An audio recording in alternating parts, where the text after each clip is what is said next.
दोस्तों आज का जो टॉपिक है वो है OSI मॉडल। अभी आप में से शायद कई सारे लोगों को मालूम रहेगा कि ये क्या है, लेकिन उसमें भी कई सारी उनको दिक्कतें रहेगी, जैसे कि उनको नाम याद रहते नहीं रहेंगे, या जितने भी OSI लेयर्स है उनके काम आपको याद नहीं रहेंगे। तो मैं आज इस वीडियो में आपको नाम कैसे याद रखा जाए आसानी से, प्लस एक स्टोरी के जरिए मैं समझाऊंगा कि ये OSI जो मॉड्यूल है उसके जितने भी लेयर्स है वो क्या काम करते हैं, वो स्टोरी के जरिए आप समझ सकते हैं। बहुत ही आसान है, बहुत ही सिंपल तरीके से मैंने बनाने की कोशिश की है। सबसे पहले तो बता दूं कि OSI मॉडल का फुल फॉर्म क्या है। तो OSI का फुल फॉर्म जो है ओपन सिस्टम इंटरकनेक्शन मॉडल, यानी एक तरीके से मैं बताऊं तो अभी मैं आपसे बातचीत कर रहा हूं ये वीडियो के माध्यम से, करेक्ट। तो ये हम दोनों जो आपस में एक दूसरे की भाषा समझ पा रहे हैं, या जो मैं आपको बताने की कोशिश कर रहा हूं आपको समझ रहा है, उसके बीच में कुछ चीजें काम कर रही है। जैसे कि सबसे पहले मेरी भाषा जो कि आपको समझ में आनी चाहिए। दूसरी बात, मेरा presentation, way of speak, way of जो मैं बातचीत कर रहा हूं वो। इसके अलावा मैं जिस माइक से बोल रहा हूं वो माध्यम। फिर जो वीडियो के जरिए आपको दिखाई दे रहा है वो एक प्रेजेंटेशन। तो ये जो चीजें हैं हम दोनों के बीच में काम कर रही है। उसी प्रकार से OSI मॉडल जो रहता है वो दो कंप्यूटर के बीच में काम कर रही है। मान लो कि दो कंप्यूटर को अगर आपस में मैं जोड़ देता हूं, यानी नेटवर्किंग करता हूं, तो एक कंप्यूटर जब भी डेटा सेंड करता है और दूसरे कंप्यूटर जब भी डेटा रिसीव करता है, उन दोनों के बीच में जो कम्युनिकेशन का पार्ट होता है, उन दोनों के बीच में जो कम्युनिकेशन रोल प्ले करता है, जैसे कि मैंने बताया कि अपना भाषा है या माध्यम है या हमारा way of delivering the speech है, तो ये जो चीजें रहती है दोनों के बीच में काम करती है। तो उसी प्रकार से दो कंप्यूटर के बीच में जब भी कम्युनिकेशन करते हैं तो कई सारे लेयर्स काम करते हैं। उन लेयर्स को बोला जाता है OSI मॉडल्स। ओके, तो ओपन सिस्टम इंटरकनेक्शन मॉडल, इस तरीके से आप उसको पहचान सकते हैं। OSI मॉडल जो रहता है वो एक ISO कंपनी, आपने कई सारे जगह पे देखा रहेगा, कुछ कंपनी के सर्टिफिकेट्स आते हैं जिसमें लिखा रहता है ISO स्टैंडर्ड लिखा हुआ रहता है, यानी इंडस्ट्रियल स्टैंडर्ड जो रहता है उसी ने बनाया हुआ एक OSI लेयर का स्टैंडर्ड है। OSI लेयर का मतलब एक रूल्स एंड रेगुलेशन जिसको आप बोल सकते हैं, या एक तरीके से बोले तो कम्युनिकेशन करने का तरीका। एग्जाम्पल देता हूं यहां पे भी, हो सकता है कि वीडियो थोड़ा बड़ा हो जाए क्योंकि इसमें काफी सारे एग्जाम्पल के जरिए मैं आपको समझाने वाला हूं, तो आपको थोड़ा सा वीडियो लंबा जरूर लगेगा, लेकिन बहुत ही इंपॉर्टेंट है जो लोग समझना चाहते हैं नेटवर्किंग को। ओके, तो यहां पे मैं बात करूंगा एंड्रॉइड और आईफोन के बारे में। अभी मान लो कि आपके पास एंड्रॉइड फोन है, मेरे पास एक आईफोन फोन है, और मैं एक वेबसाइट ओपन करता हूं www.pluspointonline.com। आप भी वही वेबसाइट आपके मोबाइल से कर रहे हैं, लेकिन हम दोनों को वेबसाइट सेम दिखाई दे रही है। इसका रीजन क्या है कि मान लो मेरा एप्पल है तो उसका ऑपरेटिंग सिस्टम अलग है, और आपका तो एंड्रॉइड है वो भी ऑपरेटिंग सिस्टम अलग है, तो भी ये दोनों हम दोनों को सेम क्यों दिखाई देता है? इसका रीजन है OSI मॉडल। यानी हम दोनों मोबाइल्स के अंदर, हम दोनों ऑपरेटिंग सिस्टम के अंदर कुछ ऐसी चीजें रहती है जो हर कंप्यूटर फॉलो करता है, जिसको करना ही पड़ेगा। अगर नेट चलाना है तो करना पड़ेगा, नेटवर्किंग करना है यानी दोनों कम्युनिकेशन करना है, तो कुछ स्टैंडर्ड्स रहते हैं जिनको फॉलो करना पड़ेगा, तभी जाके ये जो है हमारा वर्किंग मॉडल जो है काम कर पाएगा। तो OSI मॉडल जो रहता है वो कॉन्सेप्ट ऑफ नेटवर्किंग के ऊपर काम करता है। वो अंडरस्टैंड करता है किस प्रकार से नेटवर्किंग काम करने वाला है। इसमें नेटवर्किंग के कई सारे हिस्सों को मिलाकर ये चीजें बनाई है, जिसमें हार्डवेयर और सॉफ्टवेयर दोनों को चीजें इसमें लिया जाता है ना। हार्डवेयर और सॉफ्टवेयर ये दोनों का रोल रहता है इसके अंदर, ठीक है। और ये प्रैक्टिकल तो बेसिकली मतलब थियरिकली हम लोग दिखा नहीं सकते, ये चीज हम लोग देख नहीं सकते, लेकिन ये चीजें हो रही है प्रैक्टिकल के अंदर। ओके, तो ये है OSI मॉडल। इसकी जो डेवलपमेंट हुआ था 1976-77 के आसपास हुआ था, और इम्प्लीमेंटेशन यानी कि नेटवर्किंग के ऊपर लाया कभी गया तो 1980s के सीरीज में कुछ लाया गया था, 1986-85 के आसपास कुछ लाया गया था। ओके, और ये जो है मॉडल एक्सेप्ट किया था नेटवर्किंग, कंप्यूटर नेटवर्किंग ऑथोरिटी ने, यानी कि बेसिकली अभी आप नेटवर्किंग करते हो तो OSI मॉडल बाय डिफॉल्ट उसके बीच में काम करता है। इसका जो मेन डिफाइनरी है वो मतलब ये एग्जैक्टली काम क्या करते हैं, तो दो कंप्यूटर के बीच में कम्युनिकेशन करना, बिट को रिप्रेजेंट करना, आपका जो डेटा है उसको रिप्रेजेंट करना सही तरीके से, ट्रांसमीटर और रिसीविंग का काम प्रॉपरली हो रहा है कि नहीं उसको देखना, उसको संभालने का काम OSI मॉडल करता है। तो OSI जो रहता है उसमें टोटल 7 लेयर रहती है। ये आप देख सकते हैं कि यहाँ पे 7 लेयर है, 1 2 3 4 5 6 7। ओके, लेकिन ये पहला लेयर कौन सा और आखिरी लेयर कौन सा, यहां पे ये बड़ी दिक्कत हो जाती है। तो यहाँ पे दो साइड बताई गई है, एक सेंडर की साइड है और एक रिसीवर की साइड है।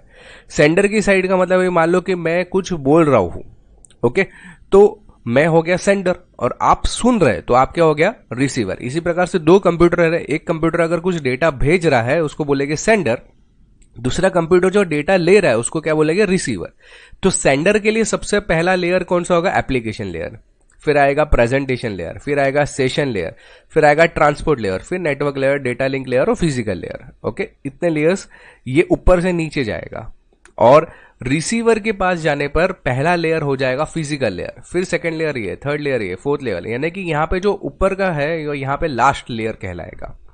तो ये लेयर का प्रेजेंटेशन है। लेयर इस तरीके से काम करता है, इसको जो है अलग अलग हिस्सों में बांटा गया है। जैसे कि पहले जो 3 लेयर है वो काम करते हैं सॉफ्टवेयर के ऊपर, जिसको हम लोग सॉफ्टवेयर लेयर बोलेंगे। नीचे के जो 3 लेयर है वो काम करते हैं हार्डवेयर लेयर के ऊपर, है ना, हार्डवेयर के ऊपर ये काम करता है ये लेयर्स। और बीच का एक लेयर जो बच जाता है ट्रांसपोर्ट लेयर, जो बहुत ही इंपॉर्टेंट लेयर माना जाता है पूरे ओएसआई मॉडल में, एक प्रकार का हार्ट माना जाता है। इसके सिवाय ओएसआई लेयर फेल हो जाएगा। ओके, तो ये जो 7 लेयर रहते हैं वो इस प्रकार से मतलब हार्डवेयर और सॉफ्टवेयर में और उसके जो मेन क्राइटेरिया में फिट किए गए हैं। लेकिन अभी दिक्कत यह है कि इन नामों को याद कैसे रखा जाए। इन नामों को याद रखने का भी एक आसान सा तरीका है, एक स्लोगन है, वो एक लाइन है, वो आपको याद रखनी है। जैसे कि all people seems to need data processing, सभी व्यक्ति को डेटा प्रोसेसिंग करने का क्या बोल सकते हैं हिंदी में, सिम्स यानी कि कर सकते हैं, ऐसा एक शॉर्ट फॉर्म में बताया गया है।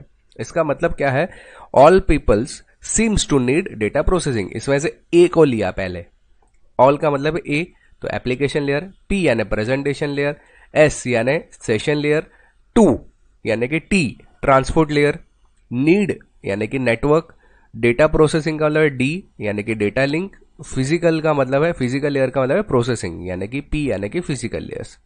तो इस तरह से अगर ये आपको लाइन याद रह जाती है, ये मेरी लाइन बनाई हुई है, ये एक प्रकार से इंटरनेट से ली हुई लाइन है, जो कि काफी सारे लोग ये लाइन से ही उन लेयर्स को समझते हैं। तो एप्लीकेशन लेयर, प्रेजेंटेशन, ये जो सीक्वेंस है वो बहुत ही मायने रखता है। कोई भी अभी आप इंटरव्यू में भी जाओगे ना तो सीक्वेंस वाइज ही आपको पूछेगा या कुछ लेयर्स के काम पूछेंगे, तो ये बहुत ही आसानी से अगर ये लाइन याद रहेगी तो आपको सीक्वेंस समझ में आ जाएगा। अभी हम लोग देखेंगे इन लेयर्स क्या काम करता है, उसको हम लोग स्टोरी के जरिए समझने की कोशिश करेंगे। सो जैसे कि मैं बात कर रहा था यहाँ पे कि हम लोग स्टोरी के जरिए उसको समझने की कोशिश करेंगे ये लेयर क्या काम करता है। तो मैंने यहाँ पे कुछ शॉर्ट फॉर्म्स लिखे रखे, मैं आपको एक्सप्लेन करूंगा और ये शॉर्ट फॉर्म आपके दिमाग में याद रखोगे तो समझ में आ जाएगा। अभी यहाँ पे एग्जाम्पल दिया है सेंडर और रिसीवर कंपनी का। सेंडर कंपनी जो है हमारी एक फिल्म मेकिंग कंपनी है जिसको कंपनी 1 नाम दिया है, और ये हमारी कंपनी 2 है। मान लो कि यशराज फिल्म्स है या पांडे फिल्म्स है। ओके, आप इस तरह से समझने की भी कोशिश कर सकते हो।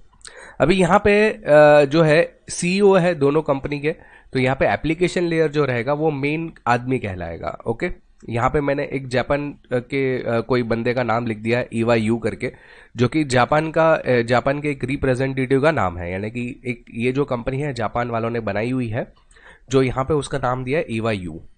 ओके, एक सिंपल नाम देने की कोशिश की है, आप उसको समझने की कोशिश करो, लॉजिक्स को समझने की कोशिश करो। और यहाँ पे कोई XYZ नाम का एक सीईओ रहेगा, इन कंपनी का मालिक है। ओके, तो अभी ईवा यू को एक फोन आता है यहां से कि भाई मुझे आप लोगों की स्क्रिप्ट चाहिए, तो आप मुझे भेज दीजिए, हम लोग उसके ऊपर फिल्म बनाना चाहते हैं। तो ईवा यू को बहुत खुशी हुई कि चलो कंपनी को एक नया कॉन्ट्रैक्ट मिला है, लेकिन इसने एक शर्त रखी कि मुझे अभी के अभी या आज की तारीख, आज के रात तक मुझे ये स्क्रिप्ट मेरे हाथ में मिल जानी चाहिए। तो ईवा यू ने क्या सोचा कि यार ये तो बहुत इंपॉर्टेंट है और बहुत ज्यादा बड़े अमाउंट का कॉन्ट्रैक्ट है, तो मैं क्यों इसको ना दूं कॉन्ट्रैक्ट, करेक्ट।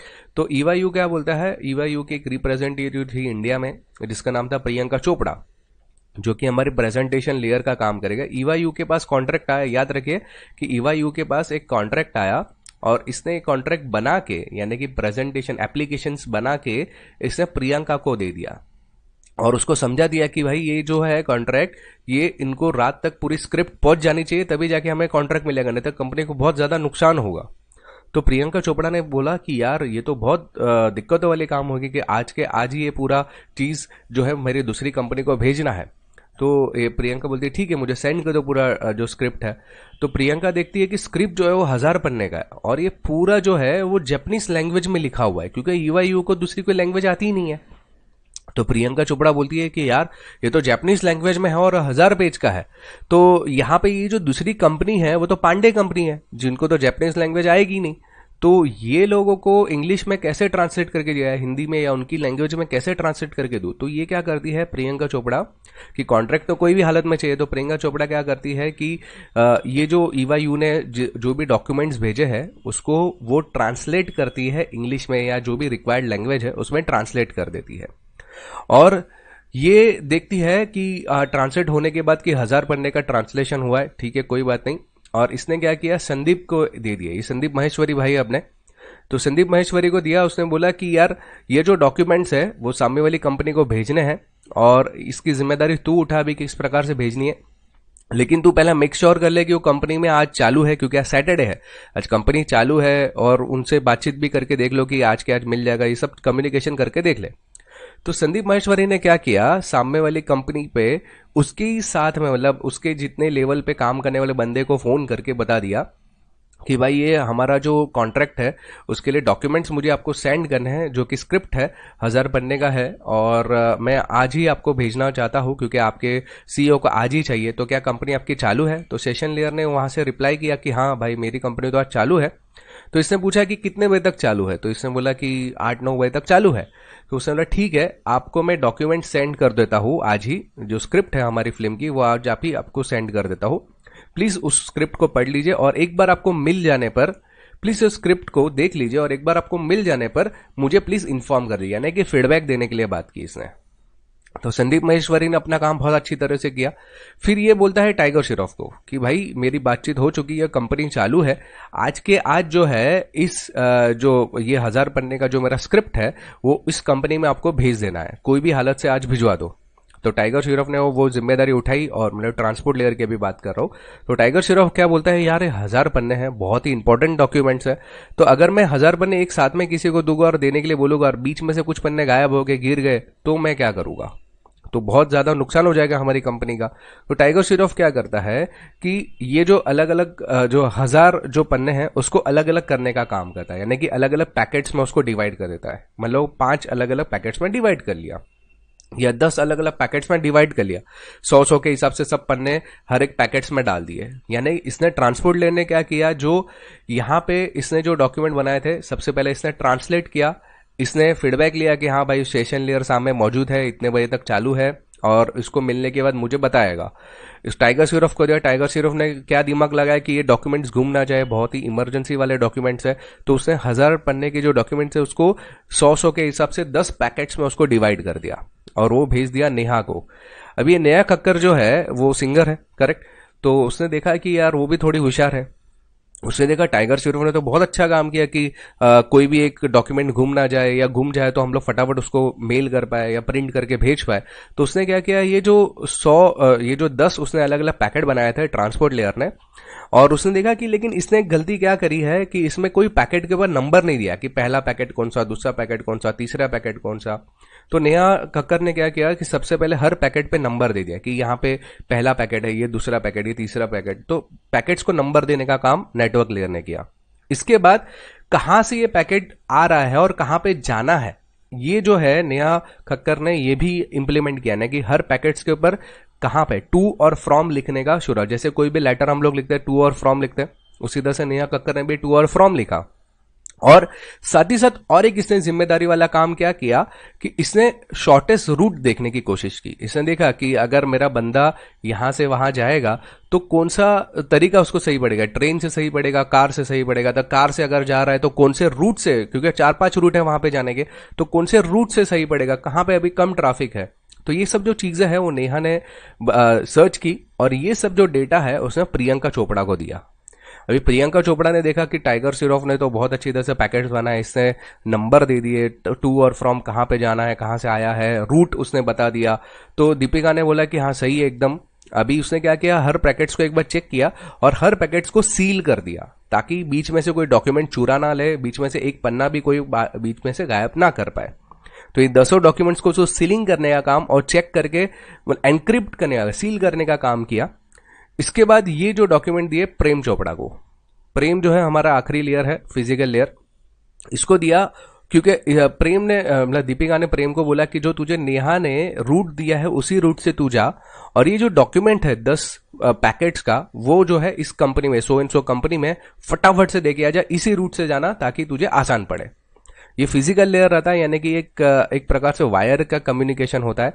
तो ये लेयर से दूसरी लेयर, तो इसने क्या किया, प्रेम चोपड़ा ने कार लिया और फटाक से ये वायर के जरिए इस कंपनी में चला गया। ओके, तो ये कंपनी के रिसेप्शन डेस्क पे आया, इसने देखा कि हाँ भाई डॉक्यूमेंट्स तो आ गया, इसने इधर छोड़ दिया रिसेप्शन डेस्क पे। रिसेप्शन डेस्क ने देखा कि हाँ भाई ये तो हमारे सीईओ के लिए है, तो उसने वो डेटा भेज दिया डेटा लिंक लेयर को। अभी इस डेटा लिंक लेयर ने क्या काम किया था, सील करने का काम किया था। इसने ये देखा कि हाँ भाई सील ओके है, एनक्रिप्टेड है, कोई डेटा बीच में से गायब नहीं हो सकता, बिकॉज सील रहता ना, सील खोलेगे तो समझ में आ जाएगा उसको, तो अगर चोरी हो गई तो यहाँ पे उसको समझ में आ जाएगा। उसने बोला कहा सील बिल प्रॉपर है। अभी वो भेज दिया नेटवर्क लेयर को। नेटवर्क लेयर ने यहाँ पे क्या काम किया था, नंबर देखा था, नंबर दिया था, टू फ्रॉम और रूट डिसाइड किया था। इसने देखा कि हाँ भाई ये नंबर सब सही है, टू यानी ये कंपनी से आया, हमारी कंपनी के लिए ये सब सही है। फिर उसने वो डेटा भेज दिया ट्रांसपोर्ट लेयर को। ट्रांसपोर्ट लेयर ने देखा कि ये जो पैकेट्स है वो प्रॉपरली आ गए हैं सभी पैकेट्स, अगर नहीं आते तो वापिस से भेजता था यहाँ पे कि ये पैकेट नहीं आया करके।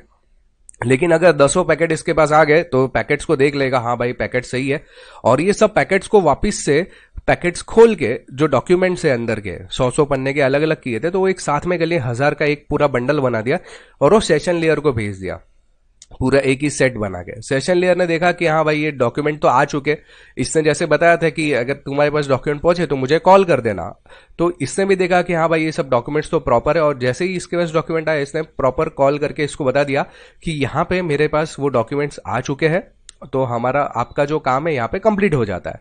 फिर अभी इसकी जिम्मेदारी है ऊपर प्रेजेंटेशन लेयर और एप्लीकेशन को देना, वो तो आगे की बात है। लेकिन यहाँ पे आप कॉन्सेप्ट समझने की कोशिश करो कि एप्लीकेशन जो लेयर रहता है वो यूजर लेयर रहता है। यूजर ने कोई डेटा बनाया है वो एप्लीकेशन लेयर के बनेगा, उस लेयर को सेव करने का काम प्रेजेंटेशन लेयर करता है। ये प्रेजेंटेशन लेयर का, ये सब टेक्निकली अभी समझा रहा हूं, प्रेजेंटेशन लेयर का जो काम है, यूजर ने जो डेटा बनाया है उसको फॉर्मेट देना है, यानी कि हम लोग पेंट की फाइल है, नोटपैड की फाइल है, वर्ड की फाइल है, तो फॉर्मेट देने का काम प्रेजेंटेशन लेयर करता है।